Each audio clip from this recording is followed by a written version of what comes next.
Hey there, in this video I'm going to be talking about how you can apply critical thinking skills at the same time as giving your leadership skills a boost. But hey, if we've never met before, my name is Kate Kennedy and I am a leadership, sales and performance coach.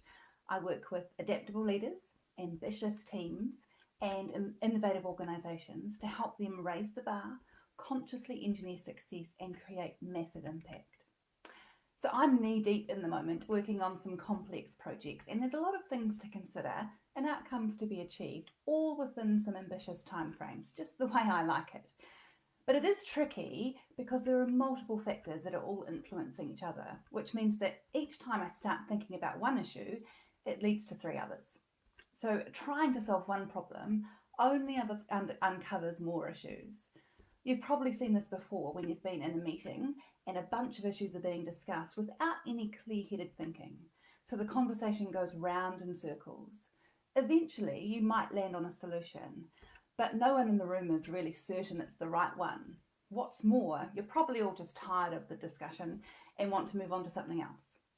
I see this a lot in various contexts where people can tend to focus on small and immediate problems without elevating out of their default operational experience to a high level best for business approach. I think this is where great leadership can really have the power to transform things and I guess unite ideas. You see, one of the hallmarks of good leadership, in my opinion, is the ability to see things as they are now plus how they could be in the future.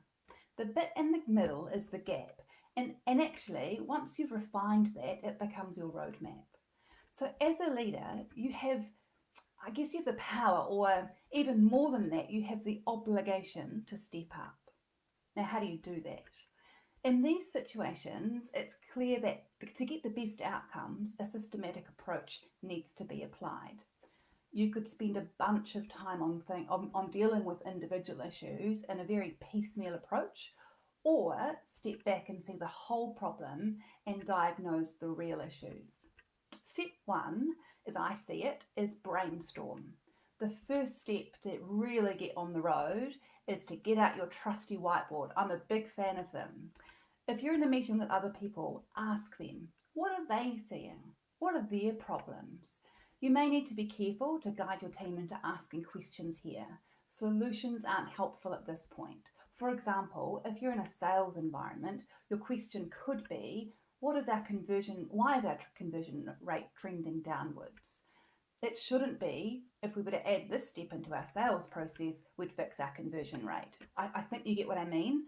Ask a question, don't supply a solution, because maybe in that example, maybe that's not the problem. Maybe you've got the wrong type of leads in the first place, and adding a step into the sales process, it has nothing to do with lead quality.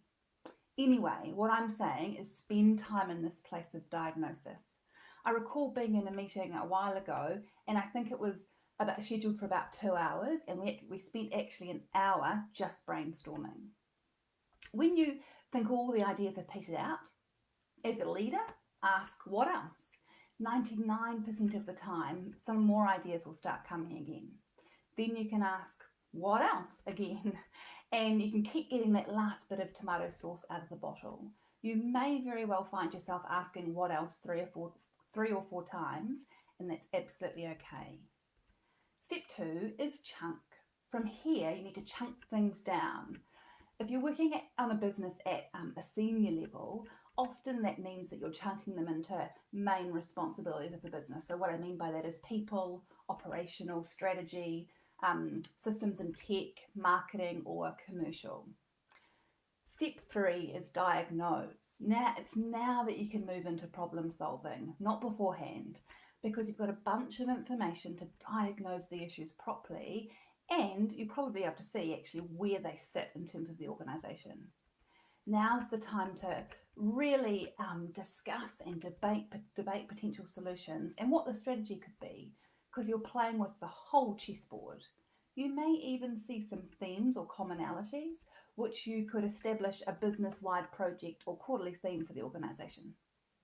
Step four is action plan and responsibilities. This is probably pretty obvious, but it's really important to break down any strategies agreed upon into an action plan. Small steps each week, remember, just moving the needle.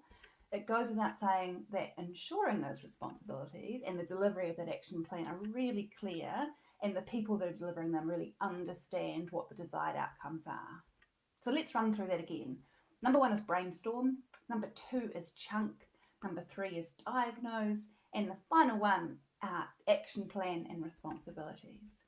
Of course, this is me on a live once again, and you've been doing me a massive favour by sharing this video with people that you think might benefit. I love talking about leadership and business and strategy, and I'd be grateful if you'd help me do this with more people, just ambitious, talented people like you. So if you found this helpful, I also really encourage you to keep tuned. I'm going to be talking about patterns that sometimes, behavioural patterns, that sometimes we don't really know exist. But by stepping back and interrupting them, we can really break free of some of the things that hold us back. That is the next topic. In the meantime, if you want to know more about me, head along to mindcoachkate.com and I will see you next time. I can't wait.